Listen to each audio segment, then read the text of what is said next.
Hello students, welcome to GRD classes. तो आज के इस लेक्चर में मैं स्टार्ट करूंगा इलेक्ट्रिक चार्जेस एंड फील्ड का एक important topic, that is electric field due to infinite long wire. तो ये गॉस थ्योरम की एक एप्लीकेशन है। तो स्टार्ट करते हैं। Electric field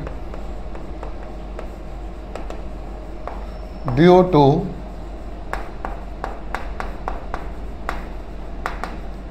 infinite long wire. तो इसमें हमारे पास सबसे पहले इस तरीके से एक ये वायर है जो इनफाइनाइटली लॉन्ग है। ओके बच्चों, अब गॉस के अकॉर्डिंग जो चार्ज होता है वो ऑलवेज क्लोज सरफेस में होना चाहिए। तो इसको हमने इस तरीके से गॉसियन सिलेंडर ड्रॉ करा। जब हमने इस तरीके से गॉसियन सिलेंडर ड्रॉ करा तो ये चार्ज जो लाइन चार्ज था अब ये गॉसियन सिलेंडर के अंदर आ जाएगा। अब इसकी जो लेंथ है बच्चों वो L है और इसका रेडियस R है। इनफाइनाइट लॉन्ग वायर की जो सिमेट्री होती है वो ऑल पॉसिबल डायरेक्शन में वो इस तरीके से नज़र आता है। ठीक है, तो सिलेंड्रिकल सिमेट्री कहते हैं। लेट अस सपोज ये वो वायर है, इनफाइनाइट लॉन्ग वायर है जिस पे चार्ज डिस्ट्रीब्यूट है। ये चार्ज यहाँ भी जा रहा होगा, यहाँ भी ऑल पॉसिबल डायरेक्शन में रेडियली आउटवर्ड जा रहा है।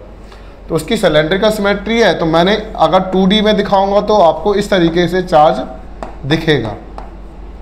This is electric field E। अब मैंने इस गॉसियन सरफेस पर 3 स्मॉल एलिमेंट्स को ड्रॉ किया। तो एक कर्व सरफेस पे ड्रॉ किया इस तरीके से। तो इसका surface area vector you can से ds1 और स्मॉल एलिमेंट ds1 है। यहाँ पर अगर मैंने ड्रॉ किया ये प्लेन सरफेस पर, दिस इज ds2। अब एक स्मॉल एलिमेंट मैंने यहाँ ड्रॉ कर दिया, दिस इज ds3। ओके, अगर इस तरीके से एलिमेंट ड्रॉ हो जाएंगे तो हमारे पास ये गॉसियन सिलेंडर है। तो ये एक्सिस है बच्चों गॉसियन सिलेंडर की, axis of Gaussian you can से इमेजिनरी सिलेंडर। क्लियर? तो अब ऐसा चार्ज जो लाइन पर डिस्ट्रीब्यूट होता है तो लीनियर चार्ज डेंसिटी लैम्डा का यूज करते हैं। तो कहता है from linear charge density, from linear charge density that is lambda. जो चार्ज होगा बच्चों Q वो लेंथ पे डिपेंड करेगा और जो डायरेक्टली का साइन हटेगा तो लैम्डा L हो जाएगा। ठीक है, तो this is my equation number 1। अब हमें निकालना है इलेक्ट्रिक फ्लक्स इस गॉसियन सिलेंडर से। तो इलेक्ट्रिक फ्लक्स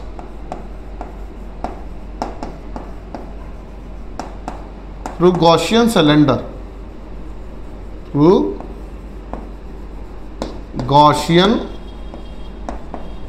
सिलेंडर। तो इस गॉसियन सिलेंडर से जो इलेक्ट्रिक फ्लक्स बनेगा वो हमारा टोटल फ्लक्स फाई होगा। ओके, और ये क्लोज्ड इंटीग्रल हो जाएगा E डॉट ds। अब ये जो E dot ds close integral मतलब ये जो हमने क्लोज सरफेस बनाई है दैट इज गॉसियन सिलेंडर बनाया है, ये उसकी बात कर रहा है। तो we can write E ds1। अब ds1 जो है ये स्मॉल एलिमेंट है, ठीक है, कर्व सरफेस का, वो इलेक्ट्रिक फील्ड के साथ पैरेलल है। तो we can say cos of theta की जगह cos 0 हो जाएगा। ठीक है, प्लस E ds2 cos 90 होगा और E ds3 cos ऑफ 90 होगा। क्यों होगा cos 90? बच्चों ds2 जो स्मॉल एलिमेंट है वो इलेक्ट्रिक फील्ड के साथ 90 डिग्री बना रहा है। ठीक है, और वैसे ds3 और इलेक्ट्रिक फील्ड के साथ 90 डिग्री बना रहा है। तो बच्चों ये वाले कंपोनेंट तो इसके जो हुए हैं वो 0 बन जाएंगे। तो प्लेन सरफेस से इलेक्ट्रिक फ्लक्स नहीं आएगा, तो सीधा किससे आएगा? कर्व सरफेस से आएगा। तो cos 0 बच्चों 1 होता है, cos 0 यहाँ पर 1 होता है। तो वी कैन राइट E और ds1, और ds1 that is curve surface area of cylinder that is 2 pi RL हो जाएगा। तो फ्लक्स की अमाउंट इतनी आ गई। और बाय गॉस थ्योरम बच्चों फाई जो होता है वो क्यू बाय एप्सिलॉन नॉट होता है। अब इसके अंदर हमें इक्वेशन 1 और 2 की वैल्यू पुट करनी है। फाई की जगह E into 2 pi r l आ जाएगा, क्यू की जगह लैम्डा एल आ जाएगा। तो using equation number 1 and 2 we can write that is phi की जगह E into 2 pi r l और क्यू की जगह बच्चों लैम्डा एल पुट कर देंगे, वो एप्सिलॉन नॉट हो जाएगा। एल से एल कैंसिल आउट हो जाएगा, तो इलेक्ट्रिक फील्ड जो हो जाएगा वो lambda upon 2 pi epsilon naught r बन जाएगा। अब यहाँ पर हमने क्या करा है, थोड़ी सी अपनी तरफ से कैलकुलेशन करने के लिए इसको इजी बना देते हैं, क्योंकि 1/4 पाई एप्सिलॉन नॉट 9 × 10⁻⁹ होता है जो k होता है, ठीक है ना। तो मैंने क्या करा, इस पूरी इक्वेशन को lambda upon 2 pi epsilon naught r multiply by 2 और डिवाइडेड बाय 2 कर देता हूँ। ऐसा करने से ये वाला नीचे वाला जो पार्ट होगा ई 2 लैम्डा ऊपर हो गया और नीचे 4 पाई एप्सिलॉन नॉट आर हो जाएगा। And we know that 1/4 pi epsilon naught k की बराबर होता है, तो ई जो हो जाएगा 2k लैम्डा बाय आर, क्योंकि सिंस हमें पता है बच्चों जो k है वो 1/4 पाई एप्सिलॉन नॉट होता है। तो ये मेरा रिक्वायर्ड रिजल्ट निकला है। आई रिक्वेस्ट इसको प्लीज़ नोट डाउन करिए, बहुत इंपॉर्टेंट डेरिवेशन है।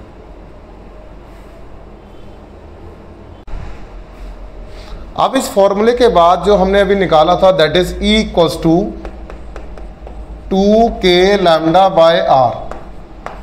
अब इसके कुछ न्यूमेरिकल्स हैं जो एग्जामिनेशन पॉइंट ऑफ व्यू से बहुत इंपॉर्टेंट है। तो सबसे पहले अगर मेरे पास इस तरीके से ये इन्फानाइटली लॉन्ग वायर है, क्योंकि न्यूमेरिकल में इस तरीके से ज़रूरत पड़ेगी आपको, और किसी आर डिस्टेंस पर आपको अगर इलेक्ट्रिक फील्ड निकालना है P पॉइंट पर, तो इसकी जो अमाउंट होगी बच्चों 2 इलेक्ट्रिक फील्ड होगा that is E which is equals to 2k lambda by are sine of theta by 2 होता है। अब थीटा की जो वैल्यू है यहाँ से यहाँ तक बच्चों इन्फानाइटली लॉन्ग है, तो we can take that is 180/2 that is sine 90 बन जाएगा।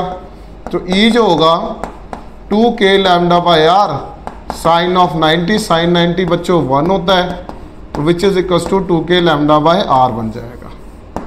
क्लियर हुआ। अब इससे रिलेटेड एक और प्रॉब्लम है जो एग्जाम में पूछी जाती है। मान लिया जाए ये इस तरीके से एक इन्फानाइटली लॉन्ग वायर है जिस पर पॉजिटिव चार्ज डिस्ट्रीब्यूट है, ओके, और किसी आर डिस्टेंस पर ये पॉइंट P है और सेम आर डिस्टेंस पर एक इस तरीके से negative charge infinitely long wire है, ठीक है। अब P पॉइंट पर हमें इलेक्ट्रिक फील्ड निकालना है। कहता है calculate electric field at point P।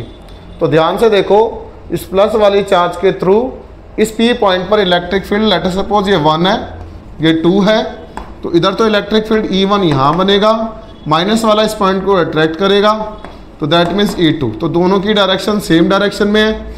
जब एक के थ्रू निकालते हैं तो that is 2k lambda by r आता है। तो E नेट जो होगा वो बच्चों E1 प्लस ऑफ E2 लिखा जाएगा, that is 2k lambda by R plus 2k lambda by R. You can write 4 times k lambda bye R. I request ये एग्जाम में आने वाली प्रॉब्लम से इसको ज़रा ढंग से करिएगा।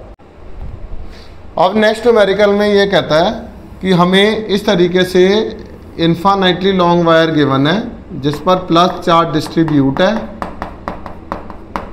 ठीक है, और एक इसके चारों तरफ charge negative charge, this is Q जिसका मास m है, इसके पास वेलोसिटी v है। कहता है कैलकुलेट टाइम पीरियड। हमें टाइम पीरियड कैलकुलेट करना है जब टाइम ये इन्फानाइटली लॉन्ग वायर है बच्चों और किसी r डिस्टेंस पर ये नेगेटिव चार्ज पार्टिकल है जो v वेलोसिटी से मोशन कर रहा है। तो हमें क्या निकालना है, टाइम पीरियड इस चार्ज पार्टिकल का टू कंप्लीट 1 रोटेशन, है ना।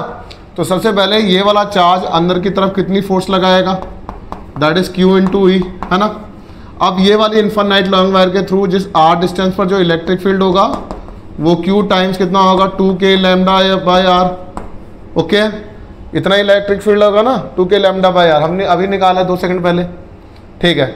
तो ये हो गई फोर्स। अब ये जब चार्ज इस तरीके से मोशन कर रहा है, सर्कुलर मोशन, तो इसके पास सेंट्रीपिटल फोर्स लग रही है, तो mv²/r के साथ इसे इक्वेट कर देंगे।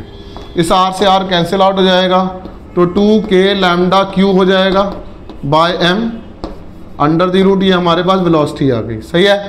अब वेलोसिटी आ गई इस पार्टिकल की। अब क्या करेंगे, टाइम पीरियड चाहिए, तो वी कैन राइट टाइम जो होता है वो डिस्टेंस अपॉन स्पीड होता है।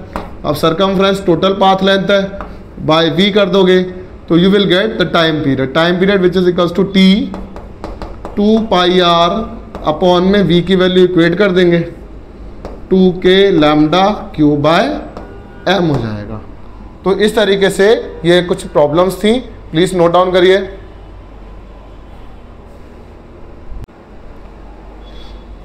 अब हमारे पास जो नेक्स्ट प्रॉब्लम है वो एक आर्क प्रॉब्लम है, जिसमें हमारे पास इस तरीके से, लेट अस सपोज ये एक आर्क प्रॉब्लम मैं यहाँ लिखता हूँ, हमारी हेडिंग है आर्क प्रॉब्लम।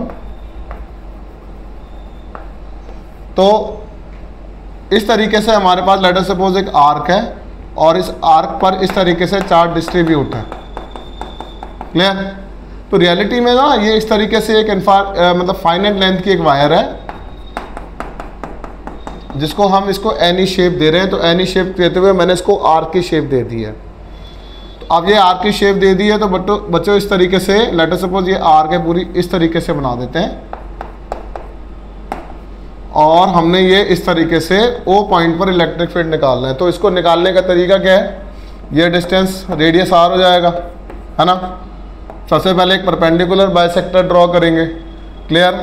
और यहाँ पर इस तरीके से एक परपेंडिकुलर ड्रॉ कर देंगे। जो टोटल थीटा है, अब इसके इलेक्ट्रिक फील्ड के दो कंपोनेंट बन जाएंगे। लेट अस सपोज एक यहाँ पे E cos theta, E sin theta. तो जो नेट इलेक्ट्रिक फील्ड आएगा वो आएगा E which is equals to 2k λ/r sine of theta by 2 which is same as infinite long wire का और you can say finite wire का formula, ठीक है। तो यहाँ पर थीटा की वैल्यू लेट अस सपोज यहाँ पर कितनी है, 90 डिग्री लेकर चल रहे हैं। तो इसका इलेक्ट्रिक फील्ड जो होगा इस भार की तरफ माना जाएगा, 2k λ/r साइन ऑफ 45 हो जाएगा, क्योंकि थीटा की वैल्यू टोटल 90 डिग्री थी। साइन 45 क्या होता है बच्चों, 1/√2। तो ये हो जाएगा √2 टाइम्स 2k λ/r, ठीक है। तो ये हमारे पास इलेक्ट्रिक फील्ड की फॉर्मूला बन जाती है। तो अब इस तरीके से यहाँ पर एक और है कि मान लिया जाए आपके पास एक फाइनाइट रॉड है, इस पर प्लस चार्ज डिस्ट्रीब्यूट है, ये अलग क्वेश्चन है। इसकी लेंथ L है, इस पर चार्ज Q है और लैम्डा लीनियर चार्ज डेंसिटी है, ओके। अब हमने इसको ना कन्वर्ट करके एक सेमी सर्कुलर आर्क में कन्वर्ट कर दिया और इसका चार्ज हमने इस तरीके से डिस्ट्रीब्यूट कर दिया। तो कहता है इस O पॉइंट पर कितना इलेक्ट्रिक फील्ड होगा वो निकालो, और इसका रेडियस हमने R माना है। तो ये HCV की प्रॉब्लम है, SC वर्मा की। तो रिक्वेस्ट है इसको करना सीख लीजिए, एग्जाम में पूछा जा सकता है। तो क्या करेंगे, सबसे पहले तो हम इसका इलेक्ट्रिक फील्ड इस तरीके से परपेंडिकुलर बाइसेक्टर ड्रॉ करेंगे। तो इसका इलेक्ट्रिक फील्ड यहाँ पर आएगा, that is 2k λ/r sine of 180 का आधा कितना हो जाएगा, साइन 90, साइन 91 होगा। इलेक्ट्रिक फील्ड आ जाएगा 2k λ/r, है ना। तो ये तो हमारा इलेक्ट्रिक फील्ड आ गया, ओके। अब इसको इक्वेशन नंबर 1 पुट करेंगे। अब उन्होंने कंडीशन दी है कि इसको कन्वर्ट किया है। तो इसका मतलब ये है कि जो इसकी πr वाली जो लेंथ है, बेसिकली Q क्या होता है, λL होता है ना। तो लैम्डा किसके बराबर हो जाएगा, चार्ज पर यूनिट लेंथ, है ना। अगर यहाँ तक आपको क्लियर हो रहा है तो यहाँ पर लेंथ जो है वो यहाँ पर कितनी है बच्चों, πr है। πr हो जाएगी ना यहाँ पे लेंथ, क्यों, क्योंकि ये लेंथ जो है वो कन्वर्ट होके सेमी सर्कुलर आर्क में बन गई है। और जैसे 2πr पूरे सरकमफ्रेंस होती है, तो आधा कितना हो जाएगा, πr। तो लेंथ जो है वो बच्चों πr को बता रही है। तो r की वैल्यू कितनी होगी, L/π हो जाएगी। समझ में आएगा। तो r की जगह वी कैन पुट L/π। तो पुट 2 in 1। तो we can write E 2k lambda, नीचे L हो जाएगा, ऊपर बच्चों पाई हो जाएगा, सही है। अब k की जो है वैल्यू 1/4πε0 होती है। तो we can right 2/4πε0 lambda R/L हो गया ना, ठीक है, लैम्डा पाई, सॉरी यहाँ पर ये पाई है ना, 2k की जगह 1/4 pi epsilon not lambda, lambda pi pi और नीचे l। तो इस पाई से ये पाई कैंसिल आउट हो गया, इस 2 से 2 कैंसिल हो गया, तो lambda upon 2 epsilon not l हो जाएगा। ठीक है, यहाँ तक क्लियर होता है। अगर इसको चार्ज के टर्म्स में निकालना है तो इसको Q/L लिख देंगे। ठीक है ना, तो लैम्डा जो हो जाएगा यहाँ पे कितना जाएगा, Q/L, तो Q/L इंटू 2 एप्सिलॉन नॉट, ये हो जाएगा L² हो जाएगा। सही है, तो इस तरीके से इलेक्ट्रिक फील्ड की अमाउंट आ जाएगी। आई रिक्वेस्ट, हमने जितने भी क्वेश्चन करे हैं वो एग्जामिनेशन पॉइंट ऑफ व्यू से बहुत ज़्यादा इंपॉर्टेंट है। अब मैं आपको एक क्वेश्चन देता हूँ, आप ये वाला क्वेश्चन होमवर्क में करिएगा इस तरीके से।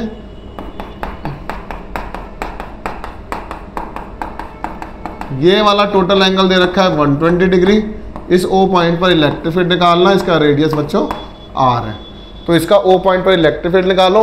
आई रिक्वेस्ट, आज के लिए हमने जितने क्वेश्चन करे हैं प्लीज़ एक बार फिर से 2 से 3 बार लिख के प्रैक्टिस करनी है। जो डेरिवेशन बताई है वो भी बहुत इंपॉर्टेंट है, लिखकर याद करिए। Thank you very much.